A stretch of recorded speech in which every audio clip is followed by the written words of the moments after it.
Su hija se quitó la vida y él pudo haberlo impedido. Emilio Azcárraga. Milmo sabía exactamente lo que su hija estaba experimentando. Ese vacío, esa desesperación, ese amor que alguien más resolvió que no podía existir. Lo sabía porque a él le hicieron lo mismo. A él le arrancaron al amor de su vida por orden de su padre. Y cuando su hija Paulina rogó por el suyo, cuando le vedaron ver al hombre que amaba, en el momento que más lo necesitaba, él guardó silencio. El hombre que controlaba lo que 90 millones de mexicanos veían en sus pantallas. El hombre que decidía quién existía y quién desaparecía. El hombre que acumuló 5.000 millones de dólares. Ese hombre no fue capaz de abrir la boca para defender a su propia hija y ella escogió otra salida. Pero esa no es la historia completa, porque el patrón que acabó con Paulina comenzó mucho antes de que ella naciera. Empezó con un padre que llamaba a su hijo el príncipe idiota frente a todos los trabajadores de la empresa. Lo comparó con su cuñado durante años. Lo humilló públicamente cada vez que tuvo oportunidad. Y cuando Emilio Azcárraga Milmo finalmente heredó el emporio más grande de habla hispana, dedicó el resto de su vida a demostrar que su padre estaba equivocado.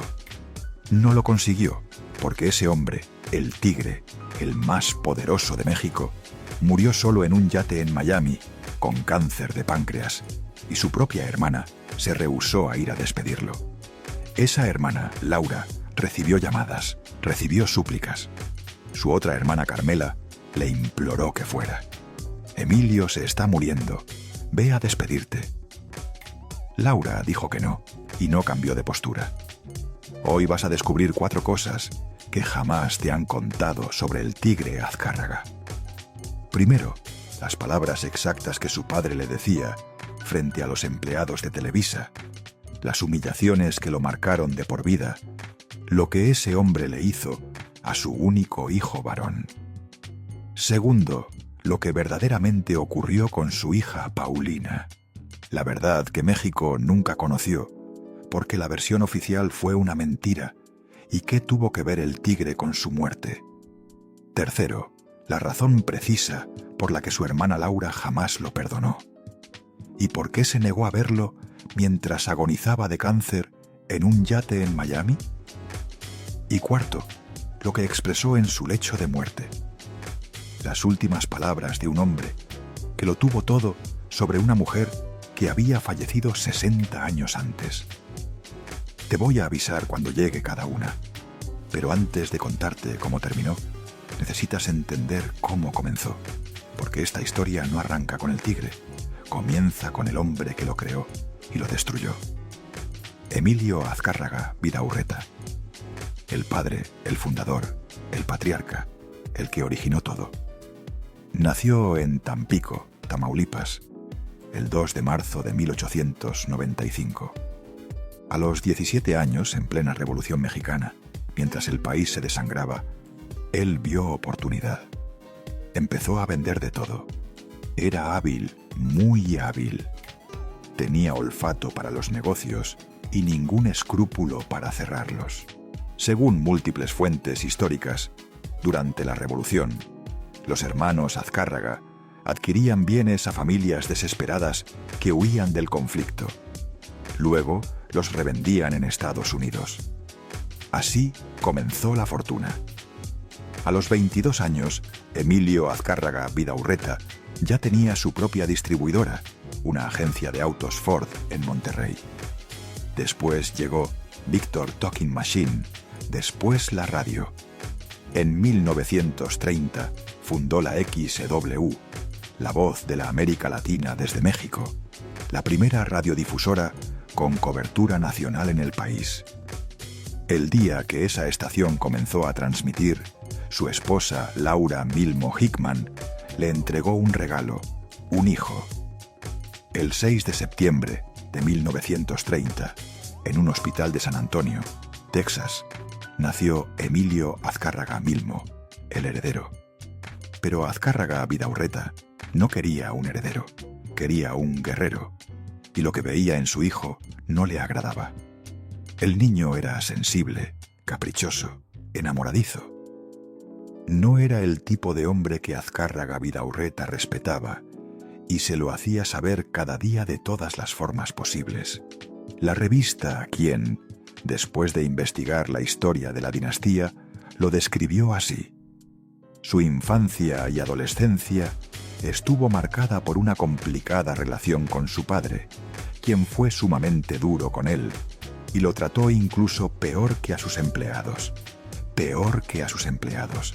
Los empleados recibían un salario, recibían instrucciones, a veces recibían gritos, pero no recibían lo que Emilio hijo recibía.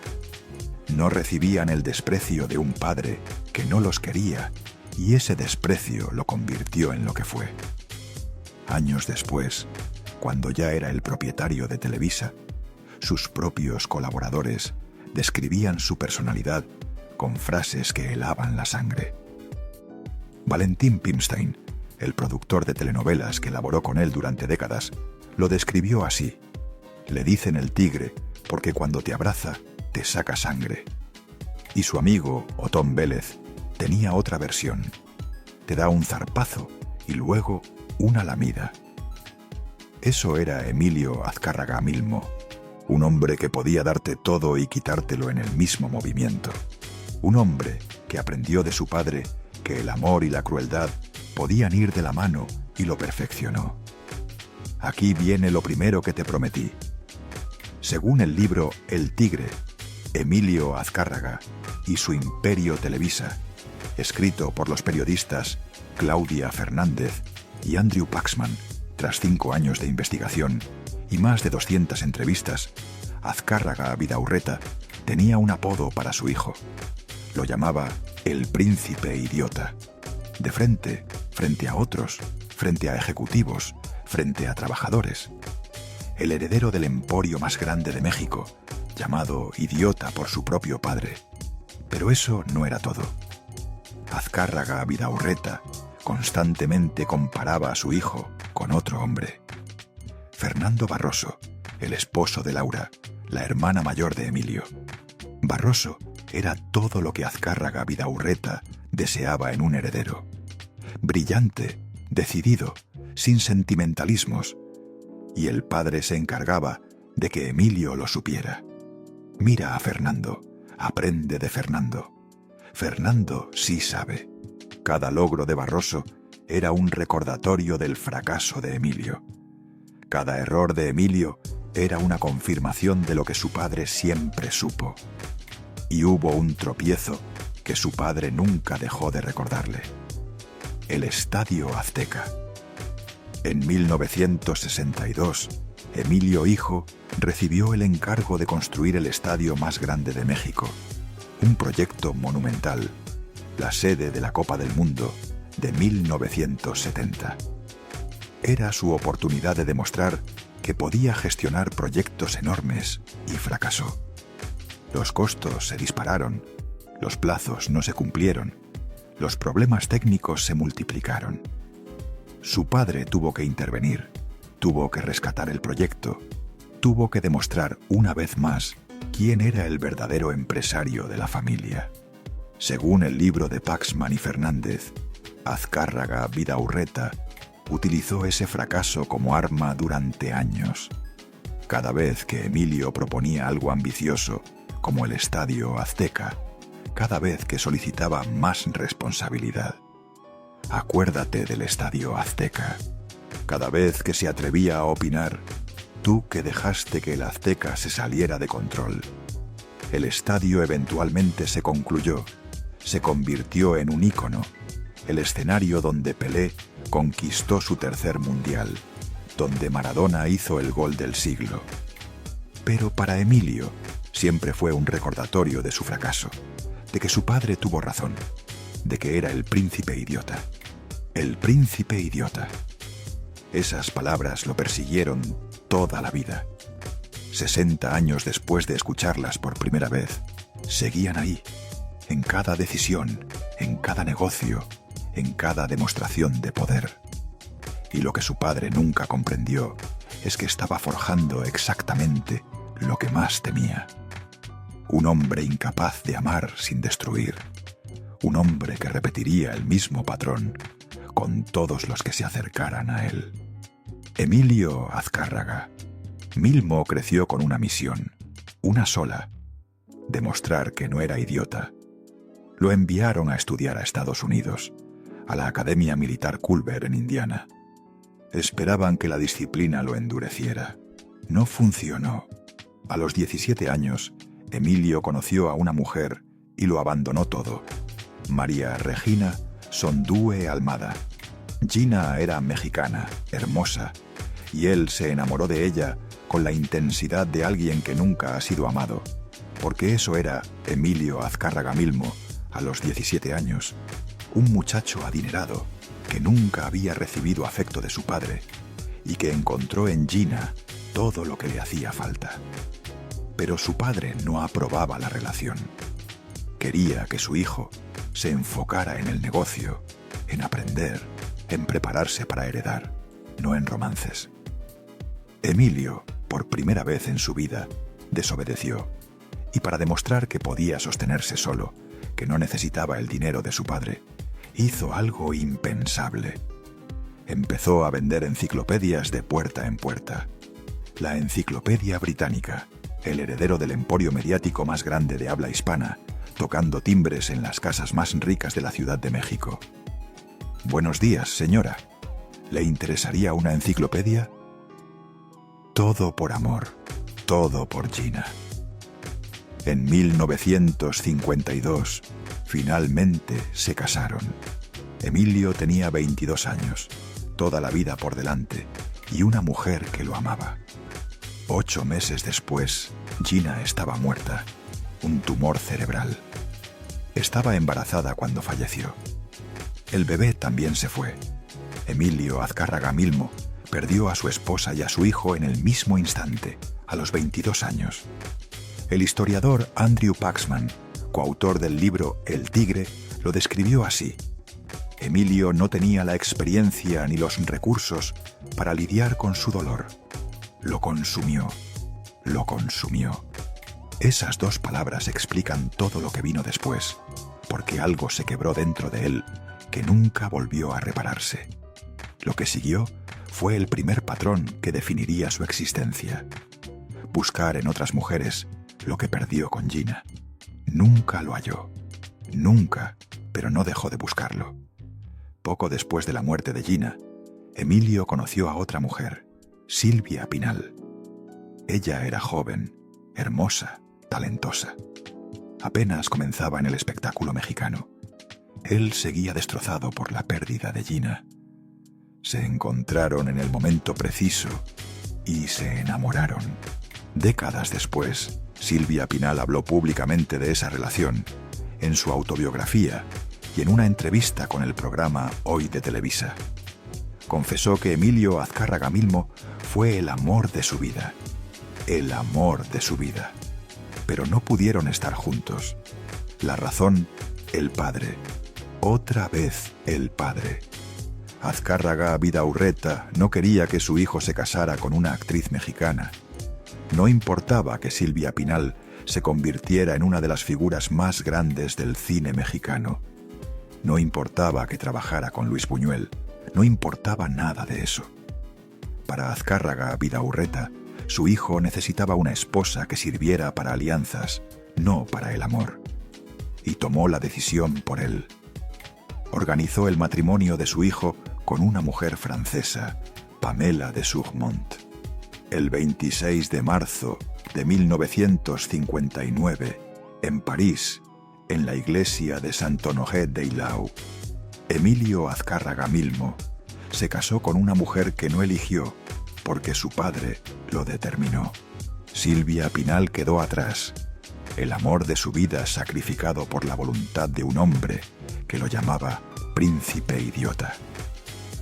Emilio y Silvia continuaron siendo amigos hasta el día en que él murió. Casi 40 años de amistad, pero nunca más fueron pareja. ¿Sabes lo que es amar a alguien toda tu vida y no poder estar con esa persona? ¿Sabes lo que es ver a ese alguien en eventos, en fiestas, en reuniones, y saber que pudieron haberlo tenido todo, pero alguien más resolvió que no? Silvia Pinal y Emilio Azcárraga. Milmo también lo supieron hasta el último día. Con Pamela de Surmont, la francesa que su padre eligió. Emilio tuvo 3 hijas: Paulina, Alessandra, Ariane. Pero el matrimonio estaba condenado desde el principio. No se eligieron, no se amaban. Estaban juntos porque un patriarca determinó que debían estarlo, y Emilio era incapaz de serle fiel a una sola mujer. Las infidelidades comenzaron casi de inmediato. Eran constantes, públicas, humillantes para Pamela. Según múltiples fuentes, incluyendo el libro de Paxman y Fernández, Emilio no se molestaba en ocultar a sus amantes. No le importaba que Pamela lo supiera. No le importaba que todo México lo supiera. Era el tigre, hacía lo que quería. Pamela tenía un carácter fuerte. No era el tipo de mujer que acepta humillaciones en silencio. Se divorciaron. Y aquí comenzó otro patrón. Emilio Azcárraga. Milmo, tratando a las mujeres exactamente como su padre lo trató a él. Desechables, reemplazables, útiles solo mientras servían para algo. El príncipe idiota se había transformado en una versión más cruel de su padre. En 1965, Emilio contrajo matrimonio de nuevo con otra francesa, Nadine Guin. Quizás pensó que la nacionalidad traería suerte. No lo hizo, pero Nadine le dio algo que ninguna otra mujer pudo darle: un hijo varón. Emilio Azcárraga Guin nació en 1968, el heredero del heredero, la 4ª generación de la dinastía. Pero la historia se repitió nuevamente. Infidelidades, ausencias, un padre que no estaba. Emilio Azcárraga. Milmo, el hombre que sufrió por la ausencia emocional de su padre, se convirtió en un padre ausente, no solo físicamente, sino sobre todo emocionalmente. Según la revista Quién, Emilio Azcárraga. Jean creció enfrentando las ausencias de su padre, quien al estar completamente entregado a Televisa, habitualmente no compartía demasiado tiempo con su familia. Televisa era la familia del tigre. Televisa era su esposa, sus hijos, su padre. Televisa era todo. Y su hijo biológico era solo el heredero, alguien a quien preparar, no alguien a quien amar. El mismo patrón, el hijo del príncipe idiota criando a su propio hijo exactamente como lo criaron a él. O peor, porque al menos Azcárraga Vidaurreta estaba presente para humillar. El tigre ni siquiera estaba. El matrimonio con Nadine también concluyó. Las infidelidades, siempre las infidelidades. Según reportes de la época, Emilio inició una relación con otra mujer, mientras todavía estaba casado con Nadine, Paula Cusi, una mujer 20 años menor que él. El patrón continuaba. En 1972, el mismo año que murió su padre, Emilio se casó con Paula. Fue su 3er matrimonio y el más prolongado, 25 años juntos. Paula había sido conductora del clima en el noticiero 24 horas. Jacobo Zabludovsky la presentaba cada noche. Pero pocos sabían la verdad. Emilio Azcárraga Milmo había creado esa sección especialmente para ella, para tenerla cerca, para verla cada noche en su propia televisora. El hombre más poderoso de los medios en México, creando un segmento de televisión para conquistar a una mujer. Y funcionó. Paula se convirtió en su esposa, pero incluso con ella, el patrón siguió. Las otras mujeres nunca desaparecieron. Y Emilio tenía una frase que, según múltiples fuentes cercanas, repetía sin vergüenza: cuando cumplas 40, te cambio por 2 de 20. No era un chiste, no era una exageración, era una promesa. Y las promesas del tigre se cumplían. Pero antes de hablar de cómo concluyó su matrimonio con Paula, necesitas entender qué ocurrió cuando murió su padre, porque ese momento lo cambió todo. El 23 de septiembre de 1972, en Houston, Texas, Emilio Azcárraga Vidaurreta exhaló su último aliento. El patriarca, el fundador, el hombre que llamó a su hijo príncipe idiota durante 42 años, muerto. Y Emilio Azcárraga Milmo finalmente heredó el imperio, pero no heredó paz. Porque según el libro El Tigre, la memoria de su padre muerto siguió impulsándolo durante décadas, durante al menos 20 años más. Parece que la memoria de su padre fallecido lo siguió empujando a buscar la expansión de la empresa hasta convertirla en un emporio mediático cada vez más vasto. 20 años. El padre llevaba 20 años muerto y su voz seguía ahí, cada vez que Emilio cerraba un trato millonario. El príncipe idiota. Cada vez que aniquilaba a un competidor. El príncipe idiota. Cada vez que controlaba lo que México observaba y pensaba. El príncipe idiota, demostrando que no lo era, acumulando poder como si el poder pudiera silenciar esa voz. Nunca la silenció. Un año después de la muerte de su padre, en 1973, Emilio logró algo que Azcárraga Vidaurreta nunca pudo. Fusionó Telesistema Mexicano con Televisión Independiente de México. Nació Televisa, televisión vía satélite, el monopolio más grande de habla hispana. Y Emilio Azcárraga Milmo se convirtió en el hombre más poderoso de México. No el presidente. El presidente cambiaba cada 6 años, no el ejército. El ejército obedecía órdenes, no la iglesia. La iglesia predicaba los domingos. Él, el tigre, porque él resolvía lo que la gente veía, lo que la gente pensaba, lo que la gente creía y lo sabía a la perfección. En 1990 dijo algo públicamente que definió su vínculo con el poder político de México, algo que nadie se había atrevido a decir en voz alta. Somos soldados del PRI. No lo ocultó, no lo disfrazó. Televisa era el brazo mediático del Partido Revolucionario Institucional, el partido que gobernó México durante 71 años consecutivos, y el tigre era su general. Las protestas que Televisa no transmitía no existían. Los candidatos de oposición que Televisa ignoraba no existían. La realidad que Televisa no mostraba no era realidad. En 1986, en las elecciones de Chihuahua, hubo protestas masivas por fraude electoral. El PAN y organizaciones civiles denunciaron manipulación. Miles de personas salieron a las calles. ¿Televisa las transmitió? No.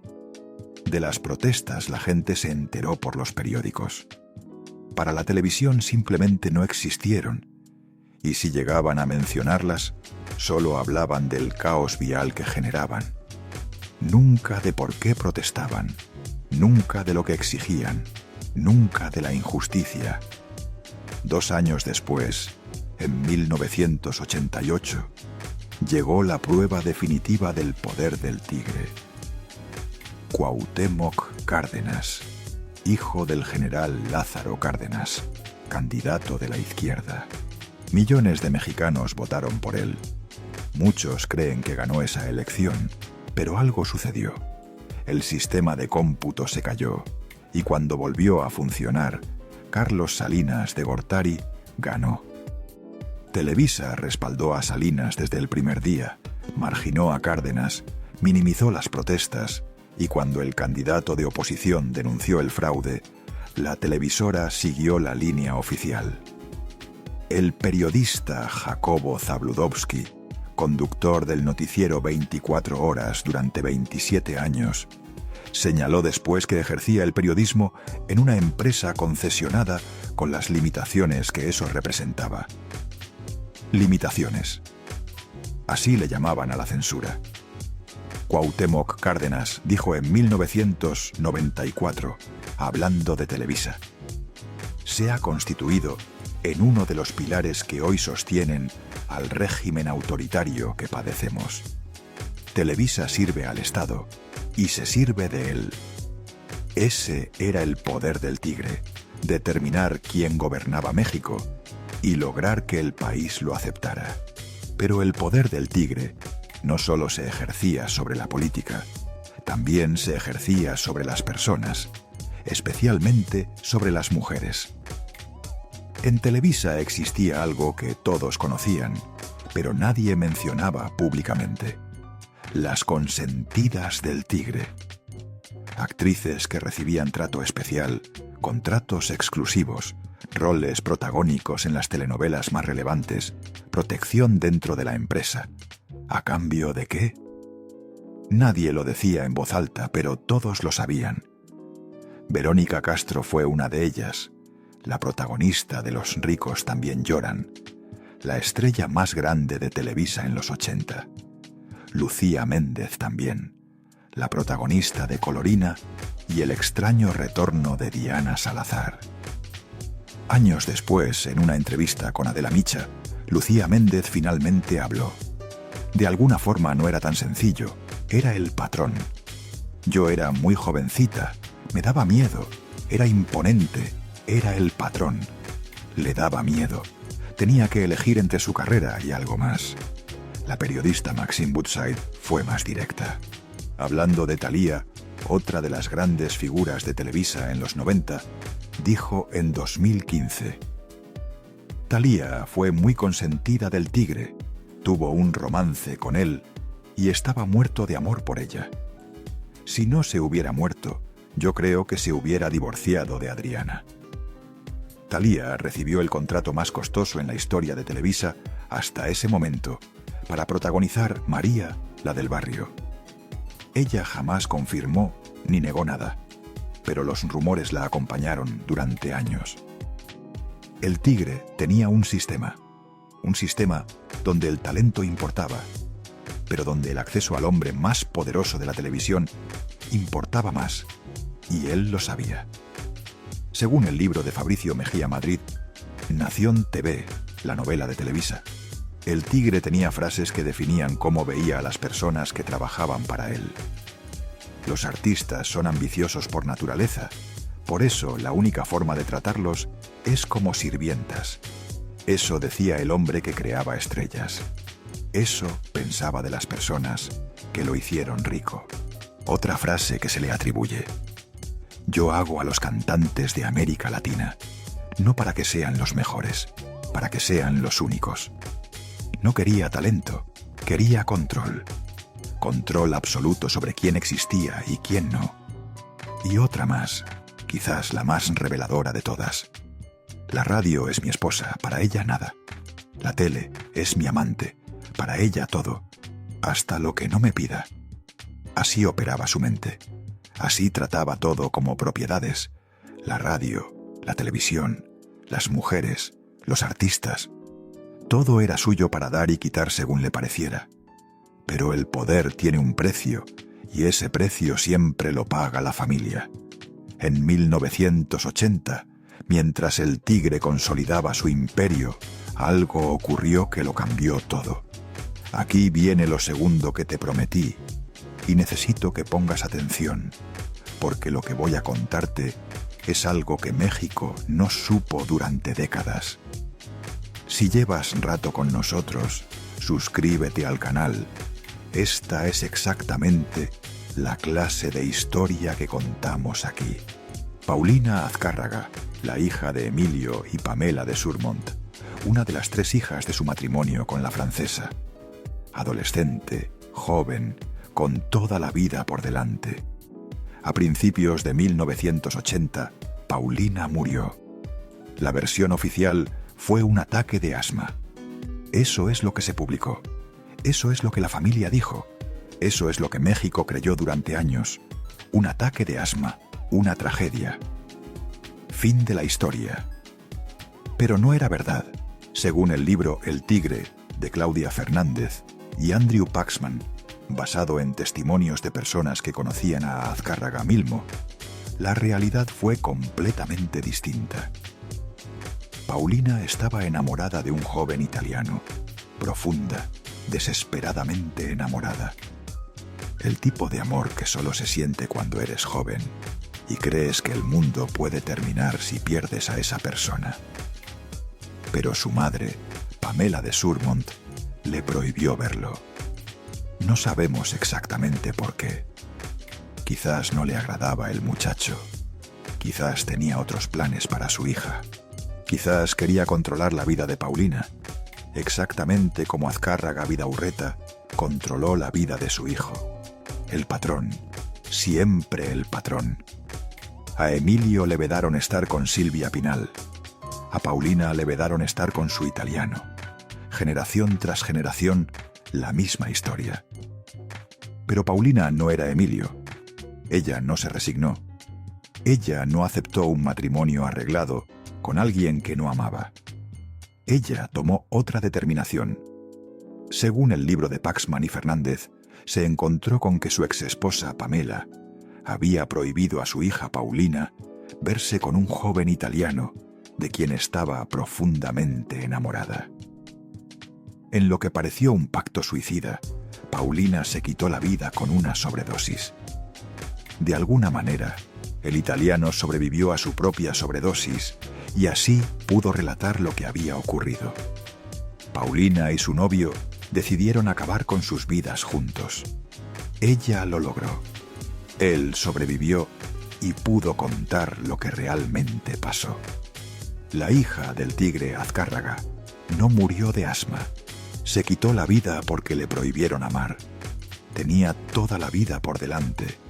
Era joven, era adinerada, tenía el apellido más poderoso de México, y nada de eso importó, porque lo único que quería, lo único que le daba sentido a todo, se lo arrebataron. Su madre resolvió que ese italiano no era para ella, igual que el padre de Emilio determinó que Silvia Pinal no era para él, igual que el poder siempre decide sobre el amor. Y Paulina, a diferencia de su padre, no aceptó. No se resignó a una vida sin la persona que amaba. Eligió otra salida. Pero aquí está lo que nadie señala, lo que conecta esta tragedia directamente con el tigre. Emilio Azcárraga. Milmo sabía perfectamente lo que era que te impidieran amar. A él le quitaron a Silvia Pinal, el amor de su vida, por decisión de su padre, y vivió con ese dolor durante 40 años. Él sabía lo que Paulina estaba experimentando.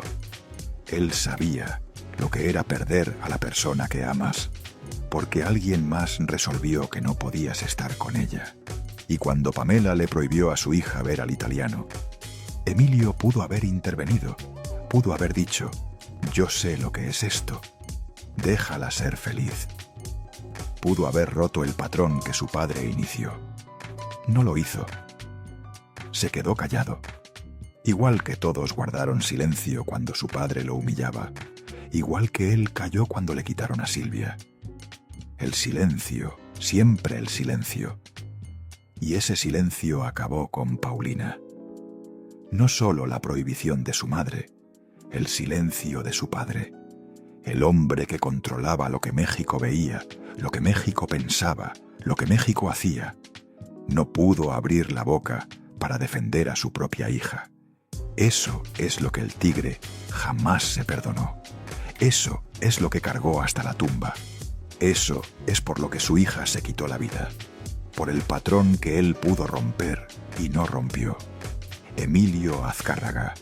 Milmo recibió la noticia, viajó a donde estaba el cuerpo de su hija, y en ese vuelo tuvo que enfrentar la verdad. Él pudo haberlo evitado. Él sabía lo que era ese dolor y no hizo nada. ¿Habrá recordado a Gina? ¿Habrá pensado en Silvia Pinal? ¿Habrá comprendido que el patrón que arruinó su vida acababa de arruinar la de su hija? No lo sabemos. Lo que sí sabemos es lo que hizo después y regresó a México. Según el libro El Tigre, siendo un hombre sumamente reservado, inclinado a guardar secretos, casi nadie se enteró del torbellino que se suscitó en su interior al ocurrir la segunda gran tragedia de su vida. La segunda gran tragedia. La primera fue Gina, la esposa que falleció a los 8 meses de casados. La segunda fue Paulina, su propia hija. Y Emilio hizo lo que siempre hacía, lo que su padre le enseñó: callar, seguir adelante, no mostrar debilidad. Regresó a México y no dijo nada a sus ejecutivos. Siguió trabajando como si nada hubiera ocurrido. La versión oficial quedó: ataque de asma. Nadie cuestionó, nadie investigó, nadie preguntó. Era el Tigre, su palabra era ley.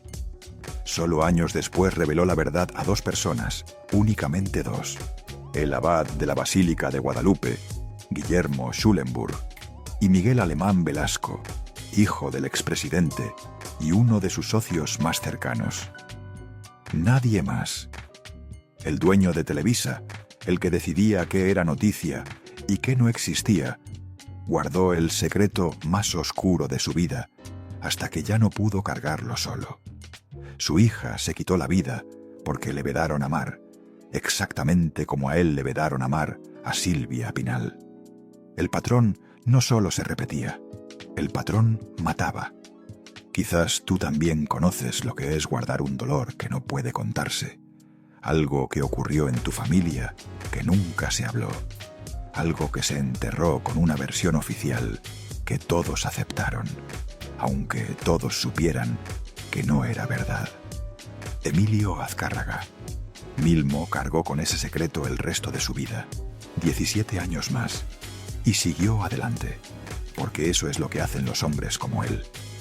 Siguen adelante, destruyen, construyen, acumulan y nunca se detienen a contemplar los escombros que dejan atrás. Para 1993, Emilio Azcárraga Milmo alcanzó la cima. La revista Forbes lo confirmó. Era el hombre más acaudalado de América Latina.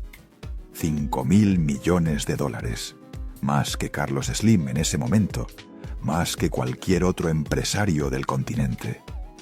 El príncipe idiota había llegado mucho más lejos que su padre y se aseguró de que todo México lo supiera.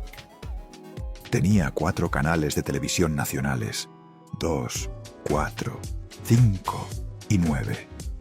Tenía la editorial de revistas en español más grande del mundo, Editorial Televisa. Tenía estudios de producción que exportaban telenovelas a más de 100 países. Tenía los equipos de fútbol América y Necaxa. Tenía el Estadio Azteca, el mismo que casi lo destruyó, pero que terminó siendo un símbolo de su poder. Tenía Univisión en Estados Unidos, la cadena en español más grande del país vecino. Tenía disqueras, tenía agencias de artistas, tenía productoras de cine, tenía todo lo que podía tenerse y determinaba quién existía en el entretenimiento mexicano. Si el Tigre te respaldaba, eras estrella. Si el Tigre te ignoraba, no existías. Así de sencillo, así de brutal. El poder de construir y destruir carreras con una llamada telefónica, el poder de generar realidades alternativas para 100 millones de personas. Y aquí hay un dato que debes escuchar. Según estudios del Instituto Nacional del Consumidor de esa época, un niño mexicano promedio pasaba 100 horas al año frente al televisor. 100 horas. ¿Sabes cuántas horas pasaba en la escuela? Menos de 1000. Los niños mexicanos dedicaban más tiempo viendo Televisa que aprendiendo en el salón de clases. Y lo que veían, lo que pensaban, lo que creían, lo decidía un solo hombre, Emilio Azcárraga Milmo, el hombre que pensaba que México era un país de jodidos, el hombre que hacía televisión para entretenerlos, no para educarlos. Lo tenía todo. Y ese año, en una celebración por el éxito internacional de la telenovela Los ricos también lloran, protagonizada por Verónica Castro, dijo algo que lo definiría para siempre, algo que México nunca olvidó. Las palabras exactas, registradas y publicadas. México es un país de una clase modesta, muy jodida, que no va a salir de jodida. Para la televisión es una obligación llevar diversión a esa gente y sacarla de su triste realidad y de su futuro difícil. Pero no se detuvo ahí. Los ricos como yo no somos clientes, porque los ricos como yo no compran ni madres. Eso pensaba de su audiencia, de los millones de personas que seguían sus telenovelas, de las mujeres que lloraban con sus historias, de las familias que se reunían frente al televisor cada noche. Jodidos que no iban a salir de jodidos, y él estaba ahí para entretenerlos, para darles diversión mientras continuaban siendo pobres. Pero esa no fue la única frase que pronunció ese día. Siguió hablando con el micrófono abierto, desbordando alegría. Ustedes nunca han visto un aparato de televisión en la basura. Nunca. Yo les apuesto lo que quieran. A ver, ¿alguno de ustedes que se presumen periodistas de mucho? Díganme, ¿cuándo han visto un aparato de televisión en la basura? Estoy esperando. ¿O dónde carajos están los aparatos que ya no sirven? ¿Los desaparecieron? ¿Se los comieron? Así hablaba el hombre más rico de América Latina. Así trataba a los periodistas. Así se burlaba de su propia audiencia. Y cuando los comentaristas lo criticaron durante semanas por la frase de los jodidos, alguien le sugirió que publicara una aclaración. Miguel Sabido, uno de sus ejecutivos más cercanos, le advirtió que era importante explicarse. La respuesta del tigre fue simple. No doy explicaciones. 4 palabras. Eso era todo lo que la audiencia de México merecía. El hombre más rico de América Latina, hablando de los jodidos que lo hicieron rico. Ese mismo año, 1993, Paula Cusi cumplió 40 años y Emilio cumplió su promesa. Cuando cumplas 40, te cambio por 2 de 20. La cambió, no por 2 de 20, sino por una de 18. Adriana Abascal, Miss México 1988.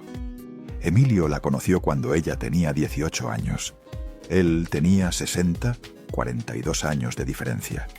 No le importó, nada le importaba, excepto lo que él deseaba. Según el libro El Tigre, Adriana era ambiciosa. Sabía lo que quería y sabía cómo conseguirlo. Una vez lograda una posición sólida en el ámbito profesional en San Ángel, Adriana procedió a consolidar el dominio sobre su hombre. Como jugadora de ajedrez, movió sus piezas en contra de Paula. La molestaba por teléfono y lanzaba rumores. Hizo que alguien le tomara fotos cuando estaba con Emilio a bordo del Eco y se las mandó a Paula. Imagina eso. 25 años de matrimonio, 25 años aguantando infidelidades, 25 años siendo la esposa oficial mientras él hacía lo que quería. Y un día un sobre llega a tu casa, lo abres y ves a tu esposo en su yate de lujo con una mujer que podría ser tu hija. Las fotos llegaron a Paula. Paula entendió. Una semana antes de la Navidad de 1993, tras 25 años de matrimonio, Paula dejó a Emilio. 25 años terminados con unas fotos en un sobre.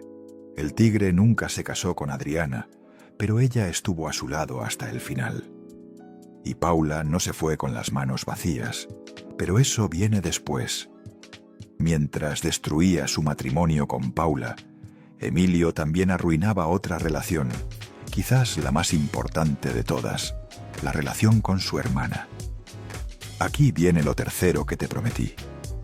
Laura Azcárraga Milmo, la mayor de los 3 hermanos, la favorita de su padre, la que se casó con Fernando Barroso, el hombre que Azcárraga Vidaurreta siempre puso como ejemplo. Cuando el patriarca murió en 1972, distribuyó las acciones de Telesistema Mexicano entre sus 3 hijos, Laura, Carmela, Emilio, partes iguales. Emilio quedó con el control operativo porque era el varón, pero Laura tenía acciones, muchas acciones, y Emilio las quería todas. En 1993, el mismo año que dejó a Paula, el mismo año que afirmó que México era un país de jodidos, Emilio acordó comprar las acciones de su hermana. El precio pactado, $1.200 millones, pero no los tenía en efectivo. Así que se endeudó y empezó a pagar en cuotas. Al principio todo marchaba bien, pero los pagos se fueron retrasando, los intereses se acumularon. La deuda, que inició en 600 millones, creció hasta 1.000 millones. Lo que comenzó como un acuerdo entre hermanos se transformó en una guerra. Según la revista Quién, Laura era muy querida por el tigre, pero una deuda de dinero con él provocó una fractura entre ellos que nunca más cerró. Nunca más. Esas palabras son importantes. Nunca más. Laura no perdonó a su hermano, y la razón era más profunda que el dinero. Según personas cercanas a la familia entrevistadas para el libro El Tigre, Laura sentía que su hermano la había traicionado de múltiples maneras a lo largo de los años. No era solo la deuda, era toda la historia, porque Laura tenía razones para no perdonar a su hermano, que venían de muy atrás. Su esposo, Fernando Barroso, había sido el favorito de Azcárraga Vidaurreta, el yerno perfecto, el heredero que el padre hubiera deseado tener.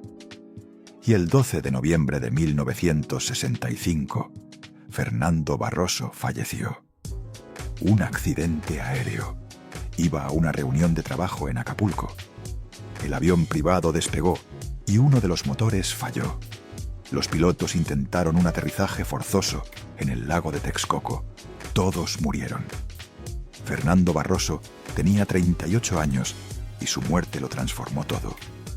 Porque si Fernando hubiera vivido, probablemente él habría heredado el control de Telesistema Mexicano. Él era el favorito. Él era el que Azcárraga Vidaurreta respetaba. Pero murió y el camino quedó libre para Emilio.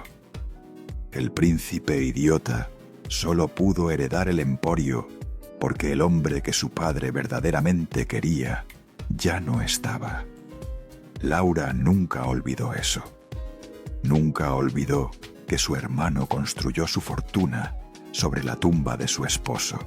Y cuando Emilio comenzó a retrasarse en los pagos, cuando la deuda creció de 600 millones a 1.000 millones de dólares, cuando los intereses se acumularon, todo ese resentimiento estalló. No era solo dinero, era cómo la trataba en las reuniones. Era cómo ignoraba sus opiniones. Era cómo cerraba negocios con ella, como si fuera una extraña, no su hermana. Era toda una vida de promesas rotas, de ser tratada como menos, de ver a su hermano convertirse exactamente en lo que su padre fue. El patrón. Otra vez el patrón. En 1996, la vida de Emilio Azcárraga Milmo cambió para siempre. Le diagnosticaron cáncer de páncreas, uno de los cánceres más agresivos, más letales, más crueles. Tenía 66 años y sabía que le quedaba poco tiempo. Lo que siguió fue un año de agonía. Según el libro El Tigre, en sus últimos meses de vida, Azcárraga viajaba de un lado para otro por los negocios. Continuaba enfrascado en una batalla con sus banqueros y con su hermana Laura por las deudas pendientes. Robaba tiempo a Adriana para estar con Paula Cusi y realizaba visitas furtivas para ver a sus médicos en Los Ángeles. Lee eso otra vez. En sus últimos meses de vida, muriendo de cáncer, seguía peleando con su hermana por dinero y seguía dividido entre dos mujeres. Adriana, la joven que lo acompañaba oficialmente. Paula, la esposa que había dejado 3 años antes. Robaba tiempo a Adriana para estar con Paula Cusi. Después de todo lo que le hizo, después de las infidelidades, después de cambiarla por una Miss México, seguía buscándola. Quizás la extrañaba, quizás se arrepentía, quizás solo quería lo que ya no podía tener.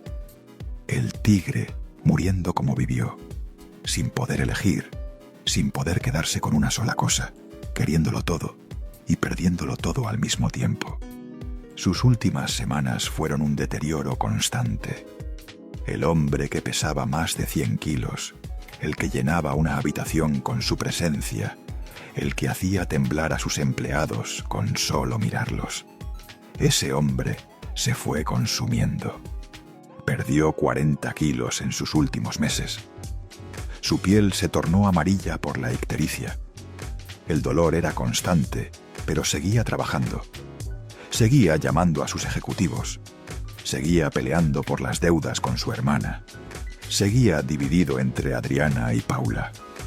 Hasta el último instante, el tigre no pudo soltar nada. Ni el poder, ni el dinero, ni las mujeres, ni el rencor.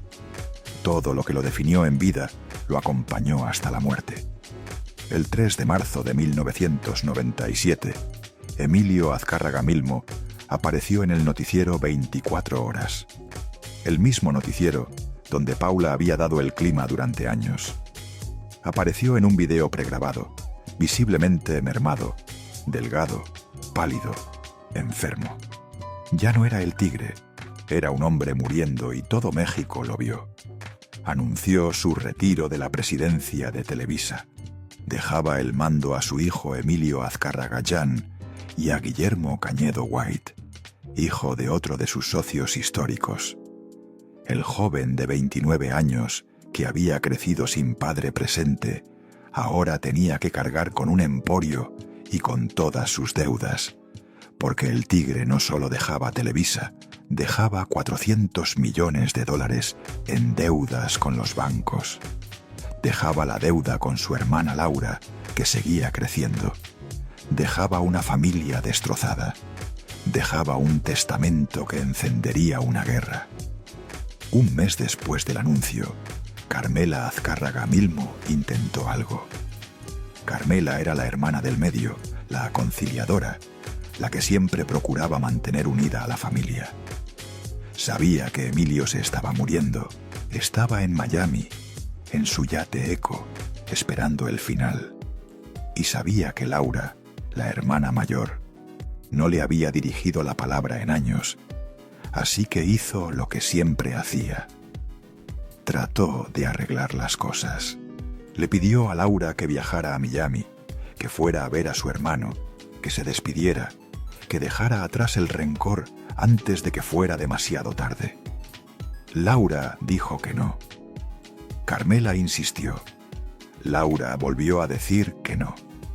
Según la revista Quién, en el lecho de muerte de Emilio, Carmela trató de interceder con Laura para que viajara a Miami a despedirse de él. Pero todo intento fue inútil. Laura no perdonó jamás a su hermano enfermo de cáncer y no volvió a verlo nunca más. El hombre más poderoso de México, $5,000 millones, dueño de lo que el país veía y pensaba, declarado soldado del PRI, capaz de decidir quién gobernaba. Y su propia hermana no quiso verlo antes de morir. Eso es lo que el poder te compra. Eso es lo que el dinero te da. Una muerte en un yate de lujo, solo. El 16 de abril de 1997, a las afueras de Miami, Florida, Emilio Azcárraga Milmo exhaló su último aliento a bordo de su yate Eco, el yate que había usado para conquistar a Adriana, el yate donde tomaron las fotos que destruyeron su matrimonio con Paula. Ahora era el lugar donde moría. Adriana Abascal estaba con él. Su hermana Laura no estaba. Paula no estaba. De sus hijos, algunos estaban, otros no. La familia que él mismo había fragmentado, dispersa hasta el final. Su funeral fue el 18 de abril de 1997, en la Basílica de Guadalupe, el mismo sitio donde años antes había confesado la verdad sobre Paulina al abad Guillermo Schulenburg. Asistieron más de 3.000 personas, políticos, empresarios, artistas. El presidente Ernesto Zedillo envió una corona. Jacobo Zabludovsky, el hombre que leyó las noticias que el Tigre quería que México escuchara durante 27 años, dio el discurso principal. Lo llamó un hombre de visión extraordinaria. No mencionó a las mujeres destruidas. No mencionó a la hija que se quitó la vida. No mencionó a la hermana que se negó a despedirlo. No mencionó el país de jodidos. En la muerte como en la vida, la narrativa la controlaba Televisa, y Televisa solo narraba lo que convenía. Pero antes de perder la consciencia, unas horas antes del final, dijo algo. Aquí viene lo cuarto que te prometí. Según el libro El Tigre, en sus últimos momentos de lucidez, Emilio le dijo algo a su hermana Carmela, no a Adriana, la mujer que estaba a su lado. No sobre Televisa, el emporio que construyó. No sobre el dinero, los 5.000 millones que acumuló. Sobre una mujer. Mira, estoy contento porque ya me voy a reunir con Gina. Gina, la primera esposa, la que murió a los 8 meses de casados, en 1952, 60 años antes. No dijo Paula, no dijo Adriana, no dijo Silvia, dijo Gina, la muchacha por la que vendió enciclopedias, la que falleció antes de que él se convirtiera en el Tigre, antes de los 5.000 millones, antes de las 4 esposas, antes de las amantes, antes de las humillaciones, antes de todo. En su lecho de muerte, el hombre que tuvo 4 esposas oficiales, que tuvo a Silvia Pinal, el amor de su vida, y no pudo quedarse con ella, que tuvo decenas de amantes, que tuvo a todas las mujeres que el poder y el dinero pueden comprar. Ese hombre, en el momento final, pensaba en una muchacha que murió cuando él tenía 22 años, la única que nunca pudo reemplazar, la única que se fue antes de que él pudiera destruirla.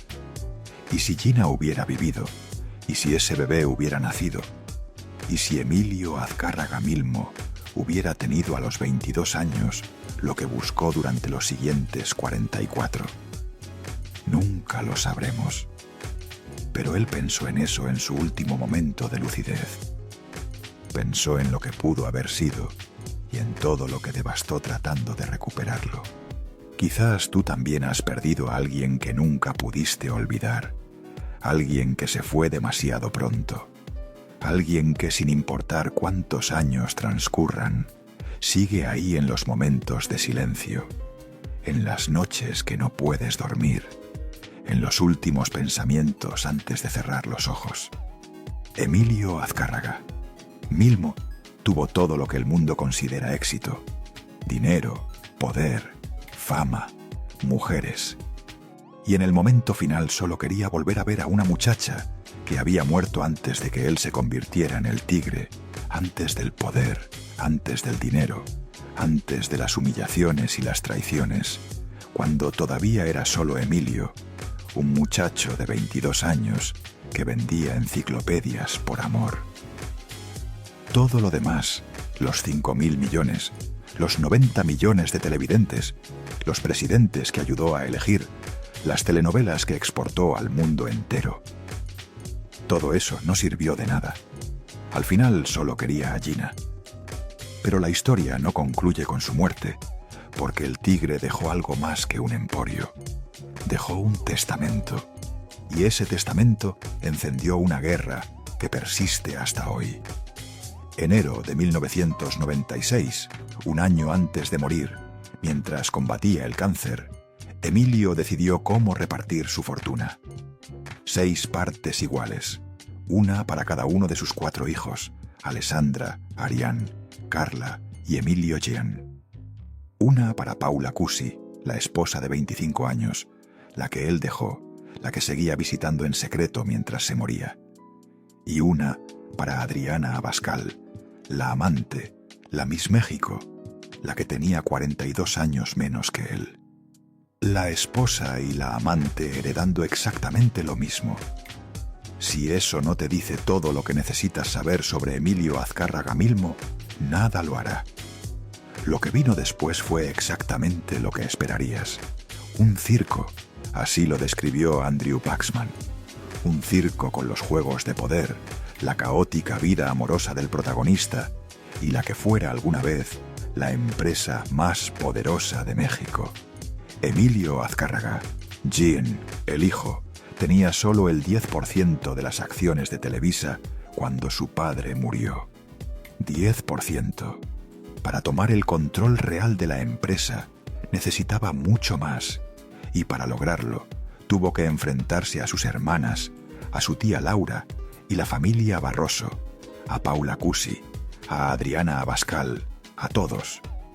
Según documentos judiciales publicados por la revista Proceso en 2011, con estratagemas jurídicas y financieras que pueden constituir delitos fiscales o presuntos fraudes civiles, Emilio Azcárraga Jan pasó de tener el 10% al 50,3% de las acciones de Grupo Televisa, del 10 al 50.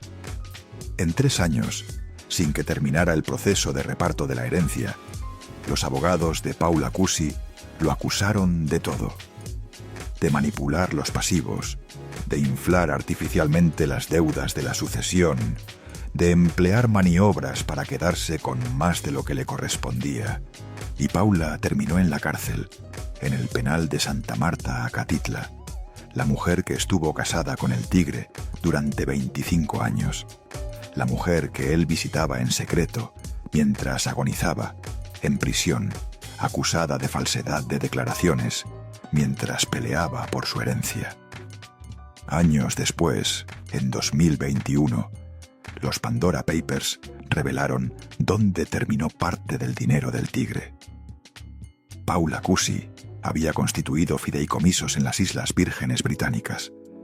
Según los documentos filtrados, llegó a controlar casi 580 millones de dólares en activos, obras de arte, piezas arqueológicas prehispánicas, 2 grabados mayas que vendió en 2,4 millones de dólares, lingotes de oro valuados en 23,5 millones de dólares. La ex esposa del hombre que dijo que México era un país de jodidos con lingotes de oro en paraísos fiscales. Adriana Abascal también aparece en los Pandora Papers. Comprando arte, un cuadro de Ed Ruscha por 2,8 millones de dólares, un 25% de un Picasso por 512.000 euros. La amante del Tigre coleccionando Picassos. 4 años después de la muerte de Azcárraga, Adriana se casó con Juan Villalonga, el exdirector de Telefónica España. Pasó de los brazos de un magnate mexicano a los de un magnate español. El patrón del Tigre con las mujeres funcionaba en ambas direcciones. Y Laura, la hermana que no fue a despedirlo. Laura Azcárraga Milmo murió el 30 de diciembre de 2014, a los 88 años, 17 años después de la muerte de su hermano, sin haberlo perdonado. Se fue de este mundo con ese rencor intacto. Su familia, los Barroso, se quedó con el 21% de Grupo Televicentro y el 35% de la parte editorial de Televisa. No les fue mal económicamente, pero el dinero nunca fue el punto. El punto era que su hermano la trató como su padre los trató a todos, y ella resolvió que eso no merecía perdón. Ni siquiera cuando él estaba muriendo, ni siquiera cuando Carmela le imploró. Nunca. Carmela, la hermana del medio, la conciliadora, falleció en febrero de 2020. A los 91 años dejó una fortuna que generó una de las controversias más resonantes de los últimos años. La Suprema Corte de Justicia ordenó al gobierno mexicano devolver más de 1.000 millones de pesos en impuestos a sus herederos. 1.000 millones de pesos. El presidente López Obrador afirmó públicamente que le dolía en el alma que se pagara esa devolución con dinero del pueblo. Los Azcárraga siguen siendo los Azcárraga casi 30 años después de que el tigre murió. Y Emilio Azcárraga-Llán, el hijo que creció sin padre presente, el heredero que tuvo que combatir contra toda su familia, logró algo que nadie anticipaba. Sacó a Televisa de la crisis, saldó las deudas, modernizó la empresa. Según él mismo dijo, Televisa me quitó a mi padre y Televisa me lo devolvió. Lo entendió. Su padre nunca estuvo presente porque Televisa era su verdadera familia y ahora Televisa era suya. Bajo su dirección, la empresa se transformó. Se fusionó con Univisión, perdió audiencia ante Netflix y las plataformas de streaming. Dejó de ser el monopolio absoluto que fue en tiempos de su padre. El rating de los noticieros cayó. Las telenovelas ya no dominan como antes. La gente ya no ve televisión como la veía cuando el tigre lo controlaba todo. Y quizás eso es justicia poética.